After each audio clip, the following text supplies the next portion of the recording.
আসসালামু আলাইকুম রহমতুল্লাহ বরকাত। ইসলামিক চিন্তা এবং গবেষণা ইনস্টিটিউট এরকম একটা প্রোগ্রাম আয়োজন করার জন্য তাদেরকে ধন্যবাদ। আহ, বাংলাদেশে আসছি বহুদিন, এর মধ্যে আসলে এই ধরনের একটা প্রোগ্রাম করা দরকার, করা উচিত এগুলো ভাবছিলাম, কিন্তু আসলে হয়ে ওঠেনি।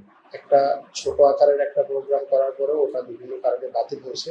এর মধ্যে খুব অল্প সময়ে তারা আগ্রহ দেখিয়েছে এবং নিজেদের থেকেই আসলে জাস্ট আমাকে একদিন বলছে, ভাই আমরা একটা পোস্টার আপনার কাছে পাঠিয়ে দিই। আমি বললাম, কি পোস্টার?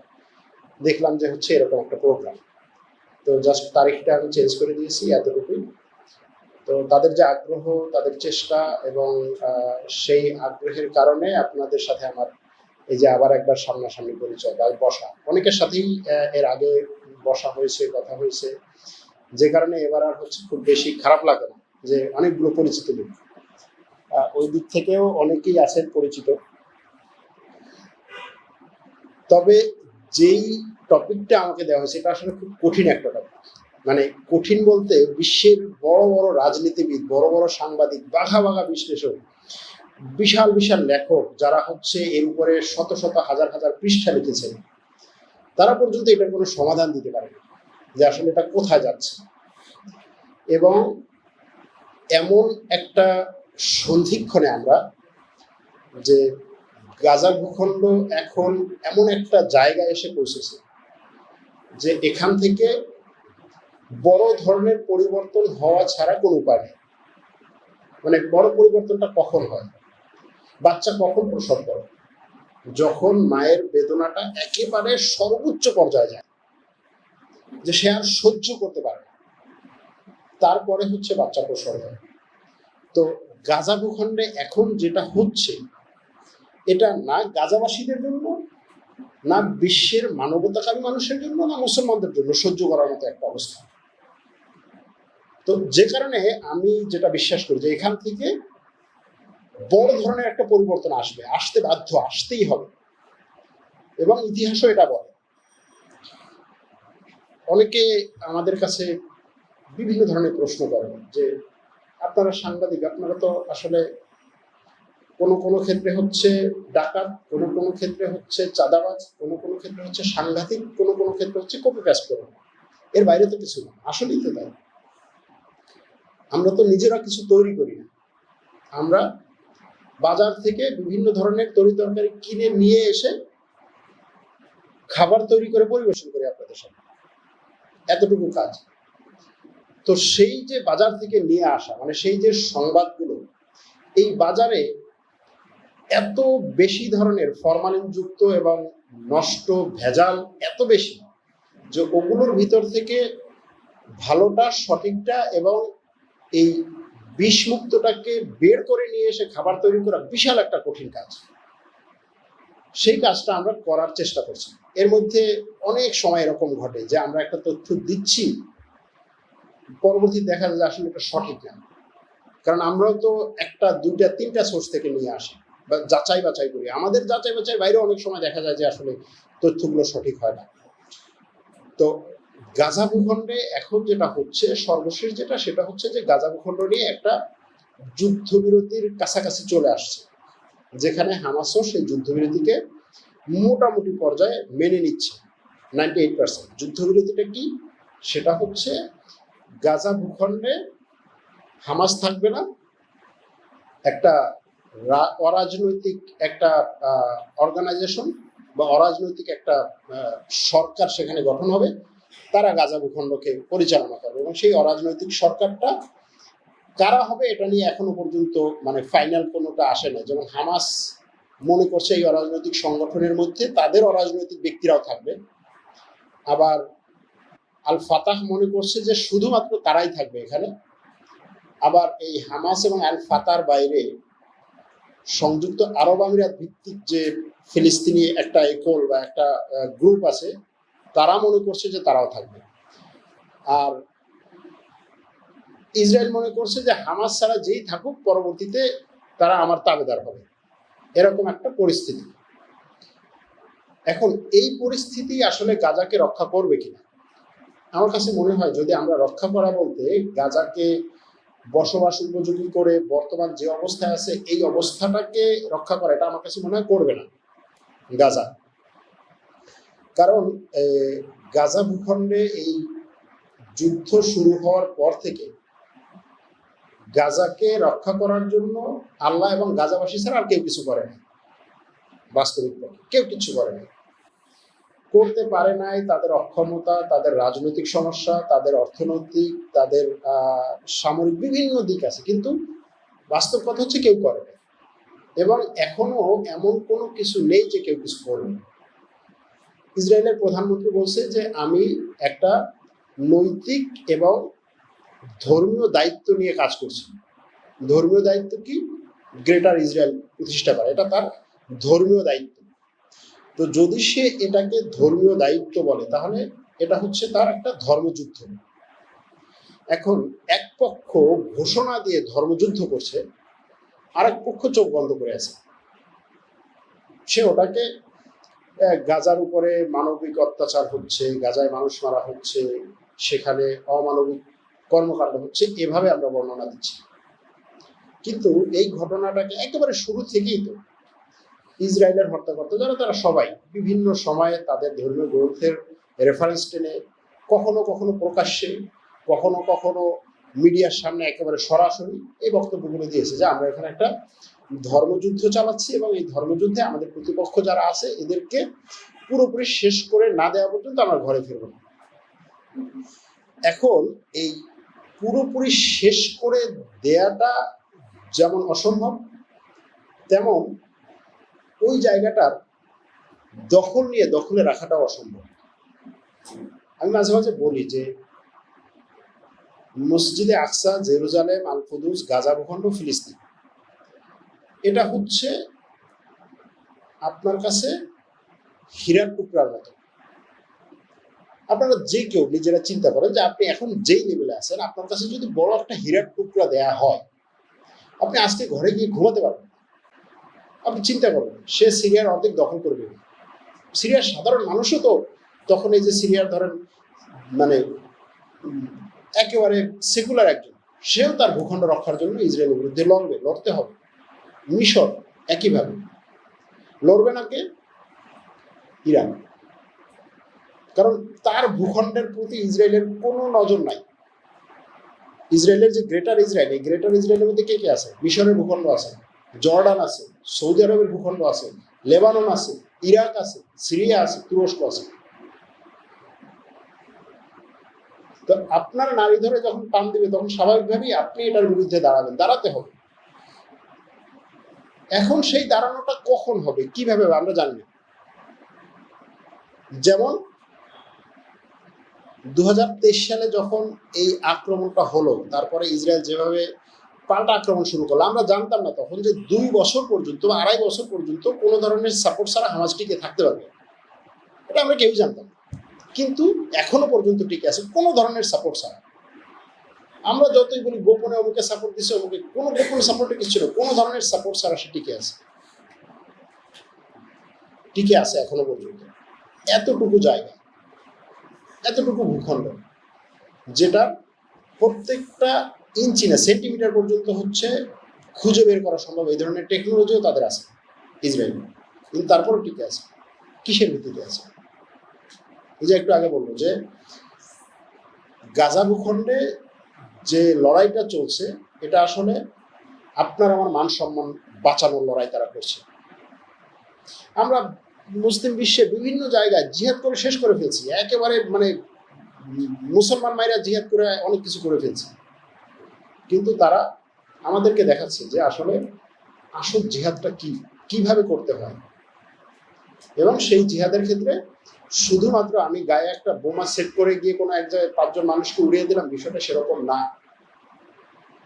সেই জিহাদটা তারা নিজেদের পরিবারকে দিয়ে, না খেয়ে, না পান করে, দিনের পর দিন না খেয়ে, তারপরে আবার লড়াই করে, তারপরেও হচ্ছে কারো কাছ থেকে কোনো ধরনের সাপোর্ট না পেয়ে, আন্তর্জাতিক বলেন, তারপরে হচ্ছে আঞ্চলিক বলেন, কোনো জায়গা থেকে কোনো ধরনের সাপোর্ট না পেয়ে তারপরে তারা যে লড়াইটা করছে। যেমন অনেক সময় আমরা ভিডিও দেখি যে ফিলিস্তিনি 2-3 জন খালি পায়ে কোনো একটা গুহা থেকে বেরিয়ে গিয়ে হাতে একটা বোমা নিয়ে সেটা গিয়ে সে ট্যাঙ্কের মধ্যে রাখতেছে। কত বড় একটা মানে জিহাদ! আপনি এটাকে কিসের সাথে তুলনা করবেন?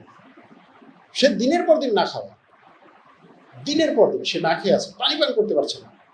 সে হয়তো ওই যে দৌড়াচ্ছে, সেই সময় হয়তো পানির তৃষ্ণায় তার বুক ফেটে যাচ্ছে, কিন্তু সে এখন দৌড়াচ্ছে। তারা আমাদেরকে শিখাচ্ছে যে এটা হচ্ছে জিহাদ। আমরা কিসের জিহাদের তুলনা দিই? নিজেরা নিজের ঘরে বসে বসে হচ্ছে আমরা স্লোগান দিই।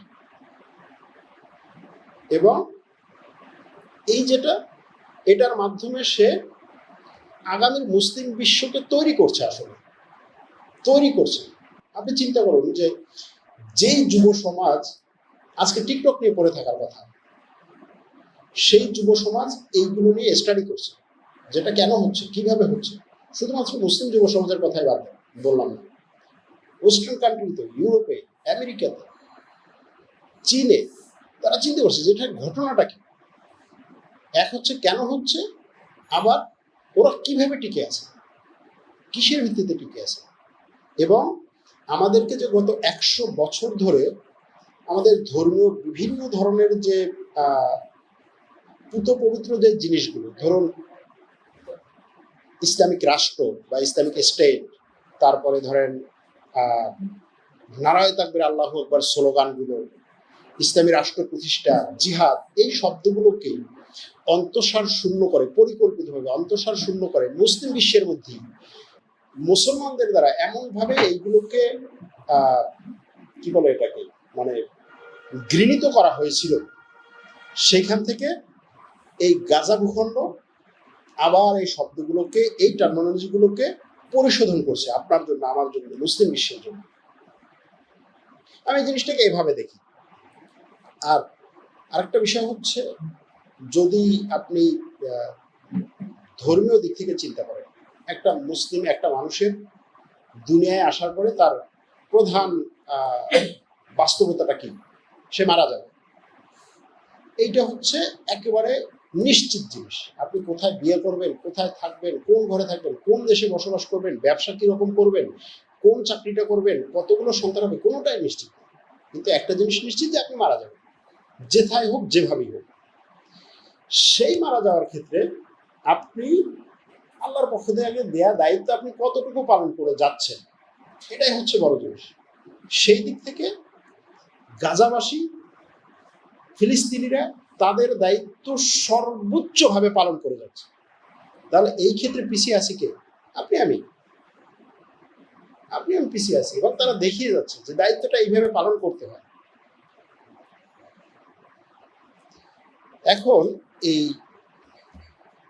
মধ্যপ্রাচ্যের রাজনীতি, আজকে আমাদের টার্গেট ছিল মধ্যপ্রাচ্যে তো রাজনীতি নাই। রাজনীতি বলতে আমরা যে জিনিসটা বুঝি, মধ্যপ্রাচ্যে তো এটা নাই।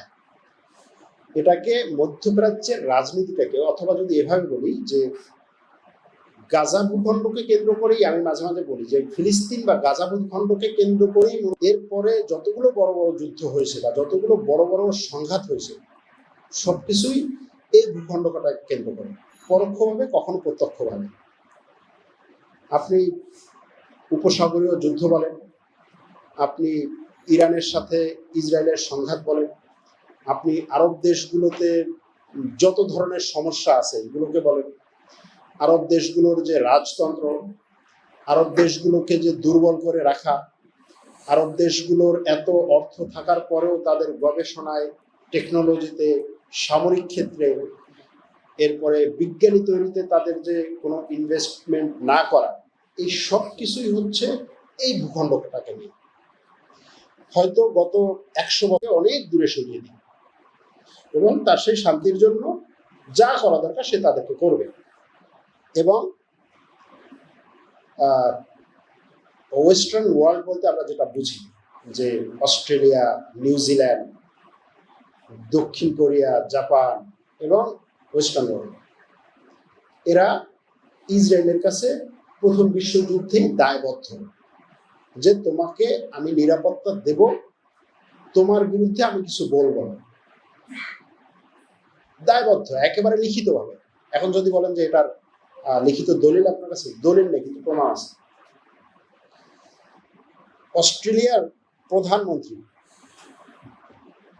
ইসরায়েলি কিছু লোকদেরকে তারা ফিলিস্তিনিদের উপর আক্রমণ করার কারণে তাদের ভিসা বাতিল করছে অস্ট্রেলিয়ার প্রধানমন্ত্রী। ইসরায়েলের প্রধানমন্ত্রী বললো যে অস্ট্রেলিয়া ইসরায়েলের কাছে তার ওয়াদা ভঙ্গ করেছে এই কাজ করার মাধ্যমে। ইসরায়েলের কাছে কি ওয়াদা ছিল তার? ইউরোপের অনেকগুলো দেশ বলছে যে আমরা ফিলিস্তিনকে স্বীকৃতি দিব, আবার ইউরোপের অনেকগুলো দেশ বলছে যে ইসরায়েলের যারা এই ধরনের কাজগুলো করছে এরা যদি আমাদের দেশে আসে আমরা গ্রেফতার করব। ইসরায়েল বলছে আমাদের সাথে ইউরোপের এই দেশগুলোর যে কমিটমেন্ট ছিল সেটা তারা ভঙ্গ করছে। তাহলে কি ছিল সেই কমিটমেন্ট? তার মানে একটা কিছু ছিল, এবং সেটা ছিল এটাই যে তুমি ওইখানে যা কিছু করবা সবকিছুতে আমরা চোখ বন্ধ করে সাপোর্ট দেব, তুমি আমাদের এইখানে এসে আমাদের নিয়ে ঘাটবা না। এখন ইসরায়েল বলছে যে তোমরা যারা যারা ফিলিস্তিনকে স্বীকৃতি দেবে আমরা তোমাদেরকে নিয়ে ঘাটবো, বলছে না যে তোমাদেরকে নিয়ে আমরা ঘাটবো। তো এই যে সংঘাত, এই সংঘাতটা হচ্ছে শুরু সবেমাত্র। এই সংঘাত বাড়তে বাধ্য, এবং এই সংঘাত যখন বাড়বে তখন মুসলিম বিশ্বের যেই দেশ প্রস্তুত থাকবে সেই দেশ নেতৃত্ব দিবে। এটা এর আগেও ঘটেছে। আমরা মনে করি যে মুসলিম বিশ্ব নেতৃত্ব দেওয়ার জন্য পুরোপুরি প্রস্তুত হবে, অর্থাৎ আমেরিকার মতো একটা সুপার পাওয়ার হবে, তারপরে হচ্ছে কোনো একটা যুদ্ধে নেতৃত্ব দেবে, এটা আমরা মনে করি। কিন্তু আপনি যদি মুসলিম বিশ্বের যে বড় বড় অর্জনগুলো যদি দেখেন, যেমন ইস্তাম্বুল বিজয় যদি দেখেন, ইস্তাম্বুল ছিল তখনকার দিনের আজকে যদি লন্ডন অথবা ওয়াশিংটন বলেন সেরকম একটা জায়গা, বিশ্বের সবচেয়ে শক্তিধর জায়গা এবং সবচেয়ে নিরাপদ জায়গা। এটাকে কেউ ভাঙতে পারবে না, এটার উপরে কেউ আক্রমণ করতে পারবে না, এটার যে ওয়াল, এই ওয়াল ভেঙে কেউ ঢুকতে পারবে না, এরকম একটা জায়গা। এবং সেখানে তখনকার দিনের অটোমান সাম্রাজ্য কি, অটোমানরা কিছু জায়গা দখল করে নিজেরা একটা রাজ্য গঠন করে আসে। বাবা মারা গেছে, 22 বছরের একটা ছেলে ক্ষমতায় আসছে, এটাকে আপনি কি ভ্যালু দিবেন? 22 বছর, এখানে 22 বছরের কজন মানুষ আছে? এই যে 22 বছর, 22 বছরে আমরা সে কোন সাবজেক্ট পড়বে সেই সিদ্ধান্তটা নিতে পারে না। সে বাসা থেকে বেরোয় কোন গাড়িতে যাবে, বাবা জিজ্ঞেস করে আছে কোন গাড়িতে কিভাবে যাওয়া বা কিভাবে আসছে, সেই 22 বছরের ছেলে তখন সিদ্ধান্ত নিল যে আমি এই ইস্তাম্বুল বিজয় করব। সে তো তখন বিশ্বের সবচেয়ে বড় শক্তিধর দেশ না, সে সুপার পাওয়ার না, কিন্তু সে সিদ্ধান্ত নিল এবং কৌশল ছিল। সে আন্তর্জাতিক রাজনীতিটাকে দেখছে এবং এই ইস্তাম্বুলকে বিজয় করার জন্য তার যে 4-5টা জিনিস দরকার সেগুলোকে সিরিয়াসলি আইডেন্টিফাই করছে। যেমন তার প্রধান যে জিনিসটা দরকার ছিল সেটা হচ্ছে ইস্তাম্বুলের ওয়ালকে ভাঙার জন্য বিশ্বের সবচেয়ে বড় যে টেকনোলজি বিশ্বে কারো কাছে নাই, এরকম একটা টেকনোলজি তার লাগবে। কামান, বড় কামান, এবং সেই কামানের ঘোড়া, এটা একটা। আরেকটা হচ্ছে সে যখন ইস্তাম্বুলকে ঘেরাও করে রাখবে তখন ইউরোপ থেকে যেন কোনো ক্রুসেডাররা না আসতে পারে, সেটার জন্য বলকান অঞ্চলে ব্যাপক পরিমাণে একটা মুসলিম সংখ্যাগরিষ্ঠ কতগুলো দেশ এবং সৈন্য তৈরি করে রাখা, মানে ওইটাকে সে তার লাইন অফ ডিফেন্স করে রাখছে ওইখানে বলকান অঞ্চলে। 140 বছর আগে তারা বলকান অঞ্চলে গেছে ইস্তাম্বুল বিজয়। এটা আমি বলকান অঞ্চল ঘোরা করে দেখছি, তখন বুঝছি যে এই অঞ্চলে তারা কেন 140 বছর আগে আসলো ইস্তাম্বুল বিজয়ের আগে, যে ওখান থেকে যেন কোনো সৈন্যবাহিনী না আসতে পারে। তারা 29 দিন ইস্তাম্বুলকে ঘেরাও করে রাখছে, 29 দিন কম সময় না, ইউরোপ থেকে সৈন্য আসতে পারেনি। তারপরে হচ্ছে তার কৌশল, আর সর্বশেষ হচ্ছে তার সাহস। আমরা জানি না, আমরা এখন গল্পগুলোকে সবসময় হচ্ছে বিজয়ের দিক থেকে তখন হচ্ছে আমরা ফুলিয়ে ফাঁপিয়ে বলি, তো আমরা জানি না যে এই 22 বছরের ছেলে তার সেনা প্রধানের কাছ থেকে, তার প্রধান গোয়েন্দা সংস্থার প্রধানের কাছ থেকে, তার প্রধানমন্ত্রীর কাছ থেকে, তার ওই সময় যারা উপদেষ্টা ছিল তাদের কাছ থেকে কি ধরনের প্রতিবন্ধকতা ওই সিদ্ধান্ত নেওয়ার ক্ষেত্রে সেই হয়েছে যে এটা সম্ভব না, পারবেন না, আপনার বাপে পারেন, আপনার দাদা পারেন, আপনি কি শুরু করছেন, হয়তো এই ধরনের জিনিসগুলো আসছে তার কাছে, কিন্তু সে সিদ্ধান্ত নিয়েছে আমি করবো এটা। এবং সে করে মুসলিম বিশ্বকে এমন একটা লেভেলে নিয়ে গেছে ওই কাজটুকুর মাধ্যমে যে পুরো ইউরোপ তখন মুসলিম বিশ্বের কথা যে তুমি নাচতে পারবা, ফ্রান্স নাচ করবে রাত্রে, কনসার্ট করবে, বলছে তুমি করতে পারবা, করে নাই। এই পর্যায়ে গেছে কোন জায়গা থেকে, সে সুপার পাওয়ার হয়ে যায় না, সে ওই সময় কৌশল দেখছে, ওই সময় তার ওই জায়গাটার জন্য কৌশলটা কি। তো এজন্য অনেক সময় আমরা দেখি যে হচ্ছে বড় বড় পাওয়ারের বিরুদ্ধে ছোট ছোট কৌশল, এই যে হামাজ যে কাজটা করতেছে কৌশলের মাধ্যমে করতেছে, সে তো সুপার পাওয়ার না, সে কোনো পাওয়ারই নেই, কিন্তু সে কৌশল করে 2 বছর টিকে আছে। আবার অনেক সময় অনেক যুদ্ধে এরকম হয় যে সেন্টারে করে যারা থাকে এরা, আমরা অনেক সিনেমাতে এরকম দেখি যে এরা মার খেতে খেতে খেতে খেতে মাটি কামড়ে থাকে একটা সময় পর্যন্ত, এরপরে যখন কৌশল অনুযায়ী দরকার হয় বাইরের থেকে তখন তাদের সাপোর্টটা আসে। এরকমও হতে পারে, হওয়ার সম্ভাবনা আছে, নাই যে তা না। আমরা আজকে মুসলিম বিশ্বের যেই সমস্ত দেশগুলোকে গাদ্দার বলি, এটা বলি সেটা বলি, ওই জায়গায় আপনি থেকে কি করতে পারতেন আপনি নিজেও জানেন, কিচ্ছু করতে পারতেন না। সৌদি আরব নিয়ে আমরা আজকে অনেক কিছু বলি, সংযুক্ত আরব আমিরাত নিয়ে বলি, তারপরে আরো অনেকগুলো দেশ নিয়ে বলি, সিরিয়া নিয়ে বলি, তারপরে মিশর নিয়ে বলি। আপনার ভূখণ্ড তো দখল করে না ইসরায়েল, মিশর ভূখণ্ড দখল করছে, সে তার কষ্টটা জানে, তার একটা পাকেটই নিয়েছে, নেন। জর্ডান এখন মিষ্টি পানি পর্যন্ত, জর্ডানের নদী থাকার পরেও সে মিষ্টি পানিটা তার ওই নদী থেকে নিতে হয় ইসরায়েলের অনুমতি। এটা এই কষ্ট তারা বুঝেন। কিন্তু প্রথম বিশ্বযুদ্ধে অটোমানদের পতনের পর ওই জায়গাটাকে এমন একটা সিস্টেমের মধ্যে আটকে রাখা হয়েছে, এমন একটা সিস্টেমে তাদেরকে আটকানো হয়েছে, তারা এখনো পর্যন্ত বের হতে পারছে না। যারা বের হওয়ার চেষ্টা করছে তাদেরকে মেরে ফেলা হয়েছে। এদের মধ্যে অনেকে সেকুলার ছিল, জাস্ট হচ্ছে তার দেশকে ভালোবাসছে এই জন্য বের হওয়ার চেষ্টা করছে, যেমন ধরুন সাদ্দামের কথা বলেন, মিশরে কয়েকবার কূপ হয়েছে, তারপরে সিরিয়াতে বিভিন্ন সময় ঘটেছে এই ঘটনাগুলো, তারপরে সৌদি আরবের অনেক যুবরাজরা এইভাবে বের হওয়ার চেষ্টা করছে, তাদেরকে মেরে ফেলা হয়েছে, এরকম ঘটনা ঘটছে। একেবারে যে তারা চেষ্টা করে না সেটা তো না। আবার এই মুহূর্তে বিভিন্ন দেশ চেষ্টা যে করছে না তা তো না। সুতরাং এই মধ্যপ্রাচ্যে আজকে যাই ঘটুক, সেখানে যদি একটা যুদ্ধবিরতিও হয়, সেখানে যদি একটা শান্তি চুক্তিও হয়, এই যুদ্ধবিরতি এই শান্তি চুক্তি দীর্ঘস্থায়ী হবে না। এবং এই জেরুজালেম বলুন, ফিলিস্তিন বলুন, গাজা ভূখণ্ড বলুন, ইসরায়েল যদি পুরোপুরি দখল করে নেয়, সারা বিশ্ব যদি এটাকে স্বীকৃতিও দিয়ে দেয়, এটা ইসরায়েল ধরে রাখতে পারবে না, সম্ভব না। এত রক্তের উপরে, এত জুলুমের উপরে যেই ভূখণ্ড, সেই ভূখণ্ড সে ধরে রাখতে পারবে না। এবং হয়তো আমরা জীবদ্দশায় দেখে যেতে পারবো, এটা আমার কাছে মনে হয়। এবং এটার অনেক কিছু হয়তো খোলাসা করে বলা ঠিক না। আমরা দেখতেছি অনেক এমন কিছু পরিবর্তন আমরা মুসলিম বিশ্বে দেখতেছি, যে পরিবর্তন আসলে এত অল্প সময় হওয়া সম্ভব না, হওয়া উচিত না, দেখতেছি না আমরা। ধরুন ইরানের কথাই যদি বলি, ইরানের যে পরিবর্তন, তার এত নিষেধাজ্ঞা থাকার পরেও সে যতটুকুই পরিবর্তন করেছে না।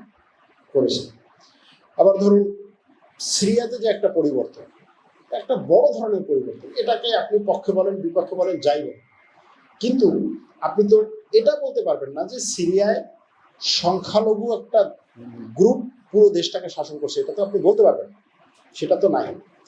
যখন এই দেশগুলো সংখ্যালঘুরা শাসন না করবে, সংখ্যাগরিষ্ঠরা যখন শাসন করবে, সে যাই হোক, তখন আপনি এই দেশগুলোতে পরিবর্তন আসবেই। পশ্চিমা বিশ্ব যেটা করছে, বিভিন্ন দেশে সংখ্যালঘুদের দিয়ে সংখ্যাগরিষ্ঠদের দমিয়ে রাখছে। এটার পরিবর্তন দরকার। এটার পরিবর্তন যখন হবে তখন ওই দেশ ওই সংখ্যালঘু মানুষদের যে চিন্তা ভাবনা, যে চাহিদা, যে চেষ্টা, যে সংখ্যাগরিষ্ঠ মানুষদের যে চেষ্টা, যে চিন্তা ভাবনা, সেই চিন্তা ভাবনা সে চলতে বাধ্য। আজকে না চলুক, 5 বছর পরে চলতে হবে তার। এরপরে মিশর, আজকে মিশরে সিসি আছে, কালকে সিসি নাও থাকতে পারে। সিসির বিরুদ্ধে কুপরি, ধরেন সিসির যে ডেপুটি আছে সে চলে আসে, তার চিন্তাভাবনার ধারা কি আমরা নিজেরাও জানি না আমরা। এই জিনিসগুলো ঘটতে বাধ্য। তুরস্কের যে সামরিক মানে পরিবর্তন, এটা তো কল্পনা করার মতো না, কেউই কল্পনা করে না যে এত অল্প সময় এত ব্যাপক পরিমাণে পরিবর্তন হবে এবং এত অল্প খরচ। মানে আপনি ইউরোপের রুগ্ন মানুষ, সারা জীবন আমরা পড়ে আসছি, সারা ইউরোপ, সারা আরবদের দিয়ে মনে করেন দমিয়ে রাখার চেষ্টা করছে। ন্যাটো দিয়ে আপনি হচ্ছে তার মুখে তার জাল দিয়ে আটকে রাখছে, সেখান থেকে সে জাস্ট কিছু ড্রোন তৈরি করে যুদ্ধের মোড় ঘুরে দিচ্ছে। এটা তো সুপার পাওয়ার না, কিন্তু ওই যে বললাম যে হচ্ছে ইস্তাম্বুল বিজয়ের সময় যে জিনিস, সেরকম ঘটনা। সে এত কিছুর পরেও যে পরিমাণে আগাচ্ছে, এই আগানোটা কিরকম? ধরুন আপনি টেকনোলজি আছে আপনার কাছে, আরেকজনের কাছে টাকা আছে, যার কাছে টাকা আছে সে ভালো মানুষ, আপনারা দেখতেই পারেন কয়দিন পরে তার ভাই ওই ঘরের প্রধান হয়ে গেল, সবকিছু তার ভাইয়ের কন্ট্রোল করছে, সে নিয়ন্ত্রণ, সে ভালো মানুষ, সে আপনার সাথে ভালো একটা সম্পর্ক রাখতে চায়। সে আপনাকে বলতেছে যে তোমার টেকনোলজি আছে, ঠিক আছে আমি এখানে উৎপাদন করবো, কি কি লাগে। এই ধরনের পরিবর্তন হওয়া খুব বড়, মানে বেশি সময়ের ব্যাপার না। এখন মধ্যপ্রাচ্যের পরিবর্তনের সাথে আপনি দেখবেন আরো অনেক কিছু পরিবর্তন, ইউরোপে পরিবর্তন। ইউরোপ আজকে এমন একটা পর্যায়ে আসছে যে সে তার যে অসহায়ত্ব, দুর্বলতা, তার যে আসলে সিদ্ধান্ত নেওয়ার কোনো ক্ষমতা নাই, এটা এই যে গত কয়েকদিন আগে ট্রাম্পের সাথে হোয়াইট হাউসে তাদের যে মিটিংটা হলো, সেই মিটিংয়ের যে ছবিগুলো দেখলে আপনার কাছে মনে হবে যে এটা কি, মানে ট্রাম্প সবাইকে ডেকে নিল, সে কিছু লেকচার দিল, তারা শুনলো বসে বসে, তারপর চলে আসলো। 50 বছর আগেও ইউরোপ এরকম ছিল না, সে সিদ্ধান্ত নিত, সিদ্ধান্তের অংশ হতো, এখন না। সে ইউক্রেন যুদ্ধ নিয়ে যে পরিস্থিতি, এই পরিস্থিতিও কিন্তু থামবে না। ইউক্রেন যুদ্ধ থামবে না, যুদ্ধবিরতি হবে, শান্তি চুক্তি হবে, কিন্তু যুদ্ধ থামবে না। এবং রাশিয়া ইউরোপের দিকে হাঁটবেই সেটা খুব বেশি দূরে না। এটা ট্রাম্পও খুব ভালো করে জানে, ইউরোপও ভালো করে জানে। ট্রাম্পের কথা হচ্ছে রাশিয়া ইউরোপের দিকে হাঁটলে আমার অর্থনীতি বাড়বে। আমেরিকা এখন যে অর্থনৈতিক সমস্যা আছে, ব্যাপক পরিমাণে যে অর্থনৈতিক সমস্যা আছে, আমেরিকা জানে না যে এই অর্থনৈতিক সমস্যা থেকে সে কিভাবে বাঁচবে। আপনি বিশাল একটা হাতি, ডাক্তার বলছে যে এই হাতিকে আপনার যদি দাঁড় করায় রাখতে হয়, ওকে যেই পরিমাণ খাবার এবং ঔষধ দেওয়া দরকার সেই টাকা আপনার কাছে নাই। এখন আপনি ওই হাতিকে ধরে বেঁধে তারপর দাঁড় করায় রাখতেছে, কিন্তু হাতি আস্তে আস্তে পড়ে যাচ্ছে, এবং ওই হাতি যখন পড়ে যাবে ওটার ধাক্কায় আশেপাশে কিছু থাকবে না। আমেরিকার বর্তমান অর্থনৈতিক অবস্থা হচ্ছে, গত 100 বছর তারা যে অর্থনৈতিক সিস্টেম তৈরি করেছে, সেই সিস্টেম এখন চলছে। আপনি একটা দেশের ঋণের কথা চিন্তা করেন, যে তার ঋণ হতে হতে এত ঋণ হয়েছে যে সে ঋণ দেওয়া তো দূরের কথা, এখন ওটা সুদের টাকাটা দিতেই তার হিমশিম খেতে হচ্ছে। 37 এখন মনে হয় 37 ট্রিলিয়ন। তো এই ঋণ সে তার তো পরিশোধ করতে হবে। সে একটা সময় বলছে যে সরকারের তেমন কিছু করার দরকার নাই, সব হচ্ছে প্রাইভেট সেক্টরকে দিয়ে দেবে। এরপরে সরকার চালানোর জন্য সে প্রাইভেট সেক্টর থেকে ঋণ নিয়েছে। প্রাইভেট সেক্টর তো তাকে ছাড়বে না, প্রাইভেট সেক্টর তো তাকে ছাড়বে না। অথবা যদি সে জোর করে রাখে যে আমি প্রাইভেট সেক্টরকে এই ঋণ দিব না, তাহলে তার প্রাইভেট সেক্টর মারা যাওয়ার পর সেও পড়ে যাবে, অথবা প্রাইভেট সেক্টর তার দেশ ছাড়বে, অন্য কোথাও যাবে। এবং এটা হচ্ছে, আপনি ইনোভেশন দেখেন, নতুন নতুন টেকনোলজি দেখেন, চীন এককভাবে আগায় যাচ্ছে। কেন আগায় যাচ্ছে?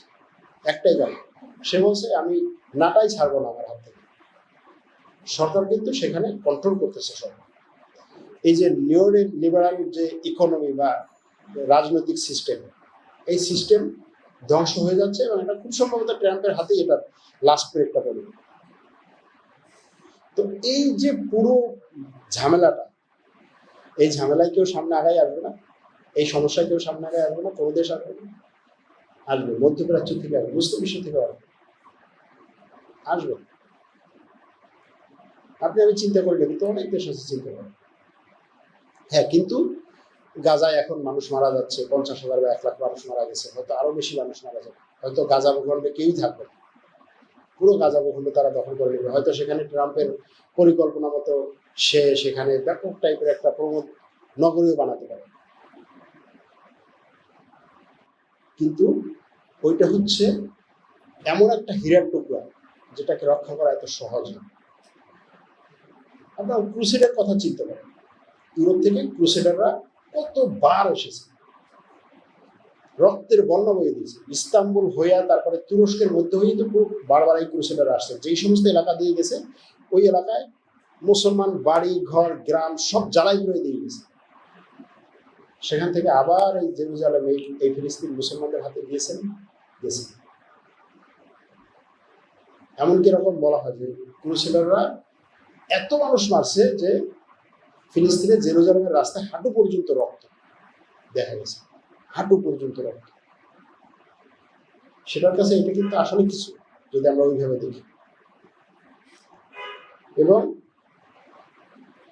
ইসলামের ইতিহাস বলেন, মানব সভ্যতার ইতিহাস বলেন, সবকিছুর কেন্দ্র কিন্তু তো ওই জায়গাগুলোতে মিশর, ফিলিস্তিন, সিরিয়া, জর্ডান, লেবানন, তারপরে হচ্ছে ইরাক, তুরস্ক, এই জায়গাগুলো নবীদের বেশিরভাগ আসছে ওই জায়গাগুলো। তো এই জন্য ওই জায়গাকে যে অপবিত্র করবে তার হাতে ওই জায়গা থাকবে না, বেশি দিন থাকবে না। তবে এটার মধ্যে দিয়েও রাজনীতি চলছে, বিভিন্ন ধরনের রাজনীতি চলছে। সবাই যে একেবারে স্বচ্ছ এবং সুন্দর করে একেবারে খালেস নিয়েতে কাজ করে যাচ্ছে, বিষয়টা সেরকম না। বিভিন্ন দেশের মধ্যেই দেখা গেছে যে 2-3টা গ্রুপ, এই যে ইসরায়েলের সাথে ইরানের যে যুদ্ধটা হলো, আপনি চিন্তা করেন একটা দেশের সাথে আর একটা দেশের যুদ্ধ, দেশ রাষ্ট্র সার্বভৌম রাষ্ট্র ইরান, তাই না, যার হচ্ছে একটা সংগঠিত সেনাবাহিনী আছে, যার একটা সংগঠিত গোয়েন্দা সংস্থা আছে, এবং সেনাবাহিনীর বাইরেও তার সংগঠিত একটা এলিট ফোর্স আছে। সেইখানে আরেকটা দেশ আক্রমণ করে 48 ঘন্টার মধ্যে আপনার পুরো হচ্ছে কমান্ড লেভেলটা শেষ করে দিচ্ছে। কিভাবে? কারণ আপনার দেশের মধ্যে আপনার যুদ্ধ করা লাগছে, দেশের মধ্যে আপনার এই কমান্ড কমিটির মধ্যে বা এই টিমের মধ্যেই আপনার হচ্ছে আপনার বিরুদ্ধে কাজ করে এরকম লোক আছে। তো একটা সময় ওইখানে তুরস্কে যাওয়ার পরে একটা নেগেটিভ ঘটনা ঘটে আমার সাথে, তার্কির আর কি। তো তখন আরেকজন তার্কি আমাকে ওইখান থেকে বাঁচিয়ে নিয়ে এসে তারপরে বলে, দেখো আমাদের এই এলাকাটা হচ্ছে এমন যে এখানে যেমন বড় বড় নবীরাও আসছে, তেমন হচ্ছে নমরুদ ফেরাউনরাও আসছে। তো ওই জায়গাগুলোতে এমন, ওখানে আল্লাহর বড় বড় নবীরাও আসছে, আবার ফেরাউনরাও আসছে। তো ওইখানে নবীদের বংশধররাও আছে, ফেরাউনদের বংশধররাও আছে। নবীদের বংশধররা এই ফেরাউনদের বংশধরদের সাথে সবসময় লড়াই করে যাচ্ছে, এখনো করে যাচ্ছে। মানে তাদের একেবারে বংশ পরম্পরায় না, তাদের যে আইডিওলজি, তাদের যে চিন্তাধারা, তাদের যে কাজকর্ম, এদের সাথে এই ভালো যারা, এরা লড়াই করে যাচ্ছে। আমাদের দেশে যেমন বড় বড় লেভেলের নবীরা আসেনি, আমাদের ভালো লেভেলটা এতটুকু, আমরা এতটুকু খারাপ লেভেলের সাথে লড়াই করছি। তাদের ভালো লেভেলটা এইরকম, তাদের আবার খারাপ লেভেলটা এই লেভেলে, তারা এদের সাথে লড়াই করছে, হাই লেভেলে লড়াই করছে। এই লড়াইগুলো চলছে ওখানে, সব জায়গায় চলছে। একসময় আমার মনে হয় যে একটা সময় হয়তো এরকম হওয়ার সম্ভাবনা আছে যে মক্কা মদিনায় দুই পক্ষের লড়াই হবে, দুই পক্ষেই ধরেন ট্যাঙ্ক আছে, দুই পক্ষেই বিসমিল্লাহ আল্লাহু আকবার বলে লড়াই করতেছে। কাকে আপনি সাপোর্ট দিবেন? এক পক্ষ সৌদি আরব, আর এক পক্ষের বাইরের কোনো দেশ। সে মনে করতেছে যে সৌদি আরব এই মক্কা মদিনার পবিত্রতা এবং মুসলিম বিশ্বের নেতৃত্ব দিতে পারতেছে না, এটা নিয়ে মুসলিম বিশ্বের নেতৃত্ব আমার আশা দরকার।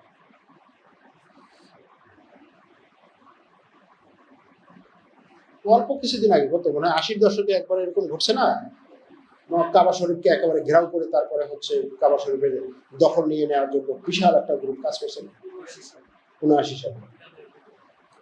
এরকম ঘটনা আবার ঘটার সম্ভাবনা আছে।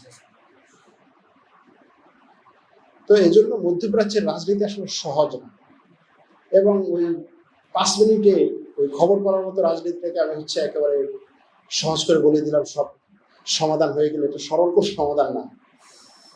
এবং কেউই জানে না আসলে যে এখানে সরল সমাধানটা কি হবে। এখানে সবাই সবাইকে সন্দেহ করে, আবার সবাই যার যার মতো করে পরিকল্পনা করতেছে। তবে আমরা সাধারণ মুসলমান হিসেবে আমাদের অন্তর্জলে আমাদের মন কাঁদে যে ওখানে মুসলমান ভাইরা মারা যাচ্ছে। যেভাবে দুনিয়ার ইতিহাসে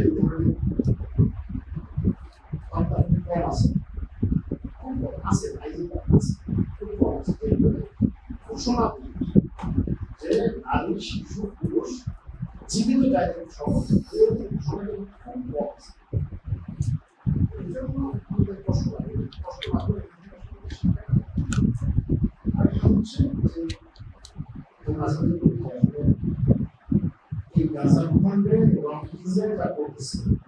এটা তো আমাদের সমাজের সব জায়গায় আছে। ইসরায়েল কি করতেছে? অন্য জায়গা জোর করে দখল করতেছে, তাই না? তারে তার ঘর বাড়ি থেকে পিটিয়ে বাইর করে দিচ্ছে, অথবা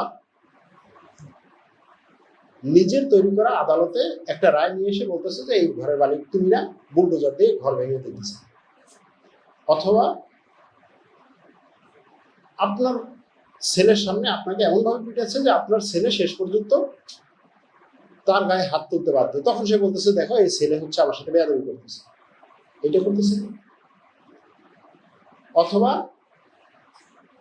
সে সব ধরনের খারাপ, অনৈতিক এবং অপরাধগুলো করার পরে আপনি যখন আদালতে যাচ্ছেন, আদালত কেস নিতেছে না, অথবা আদালতে উকিলকে সে চাপ দিচ্ছে বিভিন্নভাবে যে এইটার বিরুদ্ধে তোমার দাঁড়াতে হবে, অথবা সে ওইখানের যে রায় দিবে তার উপরে চাপ দিচ্ছে যে এই রায় তোমাকে এই আমার মতো করে দিতে হবে। এটা করতেছে না ইসরায়েল? এই যতগুলো ঘটনা বললাম, আপনি বাংলাদেশের সাথে তুলনা করেন না, কোন জায়গাটাতে নাই? এটা কোন জায়গাটাতে নাই? জোর করে দখল করা, তারপরে হচ্ছে নিজে অন্যায় করে সেটা অন্যের উপরে চাপিয়ে দেয়া, মামলা করলে ভুক্তভোগীর মামলা না নেয়া, তারপরে হচ্ছে আদালতে হচ্ছে নিজের পক্ষে মামলা দেওয়ার জন্য প্রেশার তৈরি করা বিভিন্নভাবে। তো আজকে যদি আমরা ফিলিস্তিনি মানুষদের জন্য এবং মন কাঁদে আর ইসরায়েলকে যদি ঘৃণা করি, ওখানে তো গিয়ে আমরা কিছু করতে পারবো। কিন্তু আমাদের আশেপাশে যে এরকম ছোট ছোট বহু ইসরায়েল আছে, এই ফিলিস্তিন যে আমাদের আশেপাশে ঘটতেছে, সেখান থেকে আমাদের করার অনেক কিছু আছে। অনেকে আমাকে বলে ভাই এত কষ্ট, আমার মনে হয় আমি ইসরায়েলে গিয়া, ফিলিস্তিনে গিয়া ইসরায়েলদের বিরুদ্ধে জিহাদ করি। কেন? এই যে মানুষগুলোকে মারতেছে, আপনার চোখের সামনে পিটিয়ে মাথার থেকে তার হচ্ছে ঘিলু বের করে দিচ্ছে, আপনি কিচ্ছু করতেছেন না, আপনি ভিডিও তুলতেছেন। ঘটতেছে না আমাদের এলাকায়, আমাদের দেশে, সেখানে আমার দায়িত্ব। তো এই জন্য আমি মাঝে মাঝে বলি যে আসলে দূর থেকে আমরা কিছু করতে পারবো না, কিন্তু সে আমাদেরকে বার্তা দিচ্ছে, শিখাচ্ছে তোমার দূর থেকে করার দরকার নেই, এই ঘটনায় তোমার আশেপাশে ঘটতেছে, তোমার যদি শক্তি তুমি সেটাকে থামাও। তুমি আমার কাছে বলতো, আমার জন্য বলতেছো, ফিলিস্তিনের জন্য বলতেছো, আরে তাদের যদি টেকনোলজি থাকতো, তাদের যদি আজকে অস্ত্র থাকতো, তুমি টেকনোলজি তৈরি করার জন্য কি করতেছো? শিক্ষা নেও ওখান থেকে। আমরা আজকে বলতেছি যে পশ্চিমা বিশ্বের গণমাধ্যম সব মিথ্যা বলে। আমি কয়টা গণমাধ্যম তৈরি করছি, কয়টা সাংবাদিক তৈরি করছি, বা সাংবাদিক তৈরি হচ্ছে, তাদেরকে সাপোর্ট দিচ্ছি। এখানে যারা আছেন, বিশেষ করে যাদের সন্তান আছে, বলেন না যে আমি আমার ছেলেকে সাংবাদিক বানাবো। কেউ বানাবেন না, কেউ বানাবেন না। আমরা আমাদের ছেলেকে ডাক্তার বানাবো, লয়ার বানাবো, ইঞ্জিনিয়ার বানাবো, তারপরে হচ্ছে এই বড় বড় চাকরি যেগুলো তার সেগুলো বানাবো। তো আমরা এমনি এমনি মায়া কান্না করতেছি, সাংবাদিকদের বিরুদ্ধে কথা বলতেছি। কই, আপনি কোন সাংবাদিকটা বানিয়েছেন? আপনার ছোট ভাইকে আপনি পরামর্শ দিচ্ছেন যে তোর তোর ভালো ছাত্র, তোর ব্রেন ভালো, তোর ল করার দরকার, তুই সাংবাদিকতা কর। দেননি তো, দিবেন না করেন। তো এই জন্য গাজা ভূখণ্ড থেকে আমাদের শিক্ষা নেয়া এবং সেই অনুযায়ী আমাদের জীবনে করার মতো অনেক কিছু আছে। প্যারিস থেকে এক লোক আসছে আমার অফিসে, হঠাৎ করে অফিসের সামনে এসে ফোন দিচ্ছে, ভাই আপনার অফিসে আসছে। ওকে, আসছে। ভাই আমি জিহাদ করতে যাবো। কোথায় জিহাদ করতে যাবো? ফিলিস্তিন। যান, আমার কাছে আসছিল। ভাই কিভাবে যাবো? কিভাবে যাবেন? আমি কেমন বলবো?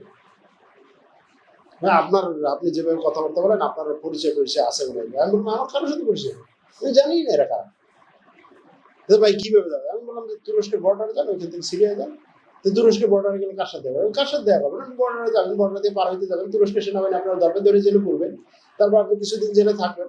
এরপরে হচ্ছে আপনি কান্নাকাটি করবেন, আপনার পাসপোর্ট কিছু থাকবে না। তারপরে হচ্ছে সেখান থেকে ডিপোর্ট করে আপনার বাংলাদেশে পাঠাবে। বাংলাদেশ পাঠানোর সময় আপনার পরিবার কিছু টাকা পয়সা খরচ করবে, আপনার যেটুকু জমানো টমানো ছিল। এরপরে আপনি জিহাদ করে দেশে চলে যাবেন। বলেন তো, কিন্তু জিহাদ করতে আসছেন। তারপরে তার ধরে বসেন, ভাই জিহাদ করতে আসছেন কেন? কারণটা কে আপনার জিহাদ করতে আসতে হয়েছে? গাজার পাশে যতগুলো মুসলিম দেশ আছে, আপনার চাই তার কি ইমানের শক্তি কম নাকি? কিন্তু আপনারা ডাক দেন, আপনি কিসের জন্য গেছেন? শেষ পর্যন্ত গিয়ে বেরোবে, তার পরিবারের সাথে ব্যাপক ঝামেলা, এত ঝামেলা যে সে আর হচ্ছে যে আমার জীবন আর রাখার কোনো ইচ্ছা নাই। তো এখন আমি মুসলমান মানুষ, আত্মহত্যা করতে পারবি, তাহলে আমি জিহাদ যাবো।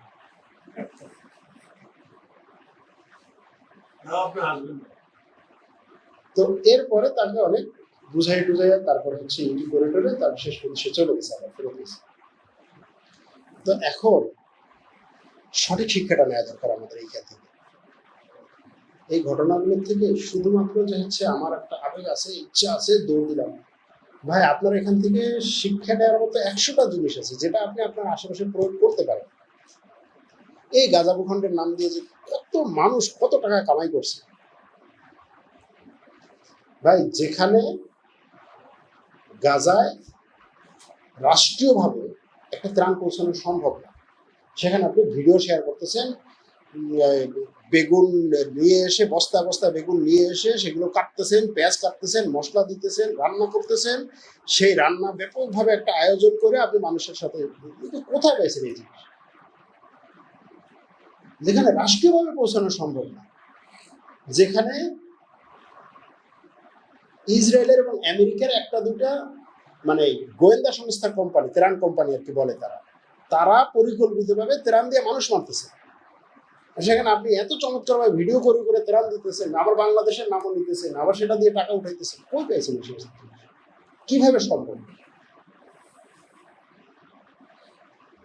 তো এখন যে জিনিসটা আসলে শেষে বলবো সেটা হচ্ছে যে আমাদের এইখান থেকে ওখানে গিয়ে আপনার কিছু করার দরকার নেই।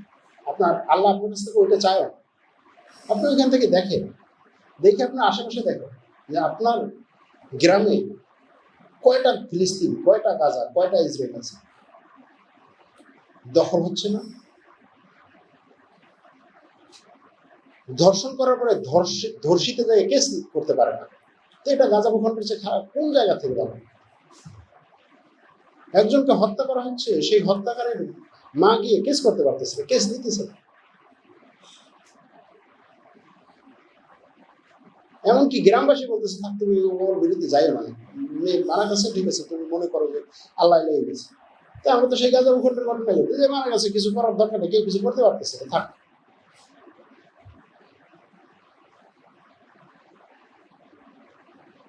এজন্য শিক্ষা নেওয়ার মানুষ গড়া দরকার। এই মানুষ গড়ার ক্ষেত্রে শুধুমাত্র আপনি ডাক্তার বানাবেন আর ইঞ্জিনিয়ার বানাবেন আর এটা দিয়ে সমাজ পরিবর্তন করবেন, এটা জীবনে হবে না, জীবনে হবে না। আর ডাক্তারদের যে অবস্থা, এটা বললেন আবার আসার পরে অসুস্থ হয়েছি তো পুরো পরিবার দেখছি আর কি।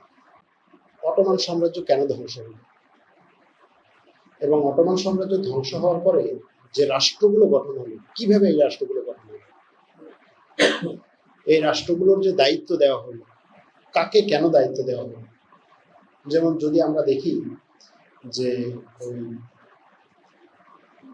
জর্ডানের রাজার নাম কি যেন, তারপরে কি আরো আছে না অনেক কিছু বংশের নাম, হ্যাঁ হাশেমি। এই যতগুলো আরব রাষ্ট্র হচ্ছে অটোমান সাম্রাজ্য থেকে বেড়ে গেছে, সবগুলো হচ্ছে হাশেমি বংশের লোকদেরকে দিয়ে দেওয়া হয়েছে। সবাই আল সৌদ খুঁজে দেখেন হাশেমি বংশের সব, কাতার, বাহরাইন। শুধুমাত্র শেষে কয়েকদিন আগে একটা দেশে দেখছি যে তার মন্ত্রিসভার মধ্যে একজন মন্ত্রী হচ্ছে ওই পরিবারের মধ্যে থেকে নাই, বাকি সবগুলো পরিবারগুলোকে দেওয়া হয়েছে। এবং এই পরিবারগুলোর একেবারে গোড়া খুঁজে দেখেন যে ওই একই বংশ। কি বলে দেওয়া হয়েছিল, তোমরা যতদিন পর্যন্ত ইসরায়েলের বিরুদ্ধে কিছু না বলবা ততদিন পর্যন্ত তোমার পরিবার এই ভূখণ্ডকে শাসন করবে, কেউ কিছু বলবে না। এক। দ্বিতীয় হচ্ছে, যারা এই পুরো মধ্যপ্রাচ্যটাকে এইভাবে করে ভাগ করল, যারা, এটা ইউরোপের বড় বড় দেশের কথা বলছি না, একটা ব্রেইন গুচ্ছ, তারা ইউরোপের সিস্টেমটাকে ওইভাবে করছে যে আমার এই ইহুদিদেরকে একটা ভূখণ্ড দিতে হবে এবং সেই ভূখণ্ডে তারা নিজেদের মতো করে বসবাস করবে। সেই ভূখণ্ডটা অটোমান সাম্রাজ্য ভাঙার আগেই তাদেরকে দিয়ে দেওয়া হয়েছে। ফিলিস্তিন রাষ্ট্র একটা জাতিকে দিয়ে দেওয়া হয়েছে, মানে যেখানে মানুষ বসবাস করতেছে। আপনি ঢাকা শহরটাকে দিল্লির হাতে দিয়ে দিলেন যে তুমি এইখানে 20 কোটি লোক নিয়ে বসবাস করো। এখনো 20 কোটি লোক নিয়ে যদি বসবাস করতে হয়, ঢাকায় 20 কোটি নতুন করে লোক বসবাস করার মতো কোনো সুযোগ আছে? নাই। তার মানে যে দিছে সে কি বলে দিছে যে তুমি এই 20 কোটিকে মাইরে ফেলো, তারপর তুমি 20 কোটি নিয়ে আসো। তার মানে হচ্ছে অটোমান সাম্রাজ্য ভাঙার আগেই তারা এই ফিলিস্তিনিদেরকে মারার সার্টিফিকেট দিয়ে দিছে। তো এখন এই মারার সার্টিফিকেট দেওয়ার কারণে তারা বলছে ঠিক আছে আমরা ইউরোপ ছেড়ে চলে যাব। প্রথম বিশ্বযুদ্ধের পরে তাদেরকে বলা হয়েছে তোমরা ইউরোপ ছেড়ে চলে যাও, তারা ইউরোপ ছেড়ে যায় নাই। দ্বিতীয় বিশ্বযুদ্ধের সময় হিটলারকে বলা হয়েছে ওরা ইউরোপ ছেড়ে যায় না, তুমি যদ্দূর ইচ্ছা মারো। আজকে হিটলারের বিরুদ্ধে অনেকে অনেক কথা বলে, কই দ্বিতীয় বিশ্বযুদ্ধের সময় আপনি ইউরোপের পত্রপত্রিকা দেখেন না, হিটলার যে ইহুদিদেরকে মারছে, কয়টা পত্রপত্রিকা এটার বিরুদ্ধে কথা বলছে, কয়টা দেশ এটার বিরুদ্ধে কথা বলছে? কেউ কথা বলে না, বলে না। কারণ কি? কারণ হচ্ছে ওরা যাচ্ছে না, ওরা ভালো ভালো যাবে না, মারও ইচ্ছা করবে। এরপরে এরা যেটা করছে সেটা হচ্ছে যে আপনি ক্লাস 1 থেকে শিক্ষা দিচ্ছেন, একটা শিক্ষা, যে শিক্ষাই ক্লাস 1 থেকে তাকে চাকরি পাওয়া পর্যন্ত একটা শিক্ষার মধ্যে দিয়ে বড় করতেছে। সেই শিক্ষাটা দিচ্ছেন এরকম যে তুমি ধর্মীয়ভাবে যেই ধর্মেরই হও না কেন, একটা ইহুদি রাষ্ট্রের স্বীকৃতি দেওয়া তোমার ধর্মীয় দায়িত্ব। তুমি যদি ইহুদি রাষ্ট্রের স্বীকৃতি দাও তাহলে ঈশ্বর তোমার উপরে অনুগ্রহ করবে। এই ধর্মীয় শিক্ষা দিয়ে খ্রিস্টানদেরকে, এভাঞ্জেলিকদেরকে বড় করা হচ্ছে। এটা ছোটখাটো শিক্ষা না, মানে আমরা সবকিছু খালি দেখি ওদের স্বার্থ না, তাকে এই ধর্মীয় শিক্ষার মাধ্যমে বড় করা হচ্ছে এবং সে ওটা দেখতেছে একটা ধর্মযুদ্ধ হিসেবে। আবার অর্থনৈতিকভাবে যারা আছে তাদেরকেও এটা এইভাবে করা হচ্ছে যে তুমি যদি এইখানে অর্থনৈতিকভাবে সাপোর্ট দাও, এটা তোমার নৈতিক এবং ধর্মীয় দায়িত্ব। যেমন আমাদেরকে, মুসলমানদেরকে আমরা কি শিক্ষা নিয়ে বড় হই যে যদি জিহাদ হয়, যুদ্ধ হয়, যুদ্ধের ময়দানে আমার বিপক্ষে যে আছে সে কাফের, তার বিরুদ্ধে আমি চোখ বন্ধ করে তাকে হত্যা করবো, তাই না? এখন ওই পক্ষে যে আছে সে দেখতেছে যে এরা সবাই কিসের স্বার্থে খালি এই মানুষগুলোকে মারতেছে। বাংলাদেশি কোনো এরকম কোনো একটা যদি ধর্মীয় যুদ্ধে নামে, তখন বিভিন্ন মুসলিম দেশ থেকে মুসলিমদের যদি এটার সাথে যুক্ত হয়, আমরা তখন সেটাকে, বা বাইরে যারা আছে সেটাকে বিভিন্নভাবে ব্যাখ্যা করার চেষ্টা করবো, অর্থনৈতিকভাবে তাদের স্বার্থ আছে, সবই আছে। কিন্তু এটার পেছনে তারা গত ৮০ বছরে অনেকগুলো জিনিস তৈরি করছে, অর্থনৈতিক সিস্টেম তৈরি করছে, রাজনীতিবিদদেরকে তারা ওইভাবে হ্যান্ডেল করতেছে। আমরা কি জানো, ওই যে এপস্টাইন যে ইয়াগুলো আছে না, ডকুমেন্ট, যে মানে এই মেয়েদেরকে নিয়ে যে তাদের বিভিন্ন রাজনীতিবিদদেরকে ব্ল্যাকমেইল করা, এটা তো অল্প কয়জন, সবাইকে তারা ব্ল্যাকমেইল করেন এইভাবে। কিন্তু এর বাইরেও প্রচুর লোক আছে। যেমন আমেরিকার পররাষ্ট্রমন্ত্রী একেবারে জানাশোনা নাম করা খ্রিস্টান হওয়ার পরেও যদি সে ইসরায়েলে গিয়ে বলে যে আমি হচ্ছি সবচেয়ে বড় ইহুদি, এইটা কিন্তু কোনো স্বার্থের সাথে সম্পৃক্ত নেই, এটা ধর্মীয় বিষয়ের সাথে সম্পৃক্ত। আমি একটা শব্দ লক্ষ্য করছি, আমি দেখাই। প্রথমে বললেন যে ইউরোপ ইহুদিদেরকে দুষ্ট লোক ভেবে তাদেরকে বের করে দিচ্ছে, পরক্ষণে আবার বললেন যে ইউরোপ নিজেদের কিভাবে গঠন করছে যে ইহুদিদেরকে সহযোগিতা করা আমাদের নৈতিক দায়িত্ব। আপনি একজনকে দুষ্ট লোককে বের করে দিলেন, তারাই দিলেন, পরক্ষণে আপনার ফ্যামিলি, আপনার রাষ্ট্র এইভাবে গঠন করলেন যে ইউরোপকে সহযোগিতা করতে হবে। ওইটা ইউরোপ না, ওইটা আমি বলার সময় ইউরোপ বলি নাই, ওইটা হচ্ছে একটা শক্তি। সেই শক্তিটাকে কেউ কেউ জায়নবাদী বলেন, সেই শক্তিটাকে কেউ কেউ ইলুমিনাতি বলে, সেই শক্তিটাকে কেউ কেউ বর্তমান বিশ্বের যে কর্পোরেট শক্তি সেটা বলে, কেউ ফ্রিমাসন বলে, কেউ এটাকে বর্তমান বিশ্বের, বর্তমানে যেটা ধরেন টেকনোলজি, যে মানে সিলিকন ভ্যালি বলতে পারেন, এটাকে এরকম একটা শক্তি। এটা কোনো রাষ্ট্র না, নির্দিষ্ট কোনো রাষ্ট্র না। পক্ষে বিপক্ষে তারা করার কোনো সুযোগ তো দেখতেছি না, যেহেতু ফলশ্রুতিতে বা দীর্ঘ টাইম পরে আসা ইসরায়েলের সাথে কাজ করতেছে ওই ব্রেনটাই। তার মানে আপনি যে বললেন যে ওই ব্রেনটা তাদেরকে ইউরোপ থেকে বের করে দিচ্ছে, ওই ব্রেনটাই কিন্তু আবার ইসরায়েলের সাথে কাজ করতেছে। তার মানে কনফ্লিক্ট নাই, একই ব্রেন না। মানে বিষয়টা এরকম না যে তারাই হচ্ছে ইউরোপ থেকে বের করে দিচ্ছে। দেখো, যেমন এই জায়নবাদীদের মানে বাবাকে, তার কথা কি ছিল যে আমাদেরকে একটা রাষ্ট্র দিতে হবে। ইউরোপের কাছে তার দাবি ছিল আমাদেরকে একটা রাষ্ট্র দিতে হবে। ইউরোপ তখন খুঁজছে কোথায় কোথায় দেওয়া যায়। ইউরোপের মধ্যে বিভিন্ন দ্বীপ, ছোট ছোট দেশ, আফ্রিকার মধ্যে বিভিন্ন দেশ, অনেক প্রস্তাব আসছে। আসার পরে একটা দেশকে নির্ধারণ করা হয়েছে। তাহলে এই যারা চাইছে যে আমাদেরকে একটা দেশ দিতে হবে, এটাও কিন্তু একটা শক্তি। আবার যারা দেশ দিছে এরা আর একটা শক্তি। আবার এই দুইটার মাঝখানে আবার আর একটা শক্তি আছে, যারা এই ঝামেলার মধ্যে যেতে চায়। শক্তি একটা না, অনেকগুলো শক্তি, এক একটা শক্তি এক একটা স্বার্থে এখানে কাজ করতেছে। যেমন ইউরোপে এবং পশ্চিমা বিশ্বে অনেক রাজনৈতিক ব্যক্তি, রাজনৈতিক দল আছে যারা হচ্ছে এই শক্তির মধ্যে। যেমন গত কয়েকদিন আগে আমেরিকার একজন সিনেটর সরাসরি বলছে যে আমি এই জায়নবাদী লবির কাছ থেকে একটা টাকাও নেই, এবং আমি জানি কারা কারা টাকা নিয়েছে, যারা তাদের কাছ থেকে টাকা নিয়েছে, যাদেরকে তারা ছোটবেলা থেকে নার্সিং করে বড় করছে, তারা এখন সবাই এই গণহত্যাকে সাপোর্ট দিচ্ছে। আমি এই গণহত্যাকে সাপোর্ট দেই না, স্পষ্ট ঘোষণা দিলাম। এরকম অনেক লোক আছে, কিন্তু তাদের কথা সামনে আসে না, তাদেরকে সামনে আসতে দেয়া হয় না, তারা মিডিয়ার সাপোর্ট পায় না, তাদেরকে হচ্ছে মিডিয়া কভারেজ দেয় না। তারা পরবর্তীতে আজকে এই কথা বলছে, পরের বারে সে নির্বাচনে অর্থনৈতিকভাবে সাপোর্ট পাচ্ছে না, নির্বাচনে সে কিভাবে দাঁড়াবে, আগামী কিভাবে। আছে এরকম শক্তি। হামাসের কাউন্টার ইন্টেলিজেন্স গোয়েন্দা সংস্থাটা অনেক শক্তিশালী, ইরানেরটা এই ক্ষেত্রে শক্তিশালী না, এটা বহুবার প্রমাণ হয়েছে। কে হামাস শক্তিশালীটা হয়েছে, এটা বিভিন্ন জায়গা থেকে সে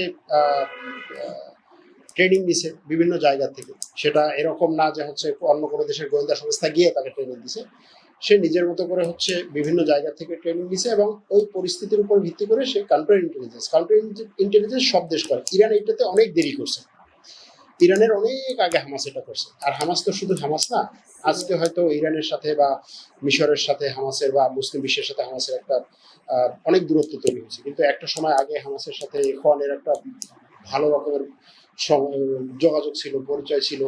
তারপরে হচ্ছে বিভিন্ন দেশের রাষ্ট্রের অনেক গুরুত্বপূর্ণ সংস্থার সাথে হামাসের যোগাযোগ ছিল, সেই সমস্ত জায়গা থেকে তারা এটা নিয়ে তারপরে হচ্ছে তারা ওইভাবে সামনে গেছে। তো ঠিক আছে, সবাইকে আসার জন্য ধন্যবাদ। আমার মনে হয় অনেকে ঢাকার বাইরে থেকেও আসছেন, যারা ঢাকার বাইরে থেকে আসছেন তাদেরকে একটু বেশি মোবারকবাদ। আসসালামু আলাইকুম ওয়া রাহমাতুল্লাহি ওয়া বারাকাতুহু।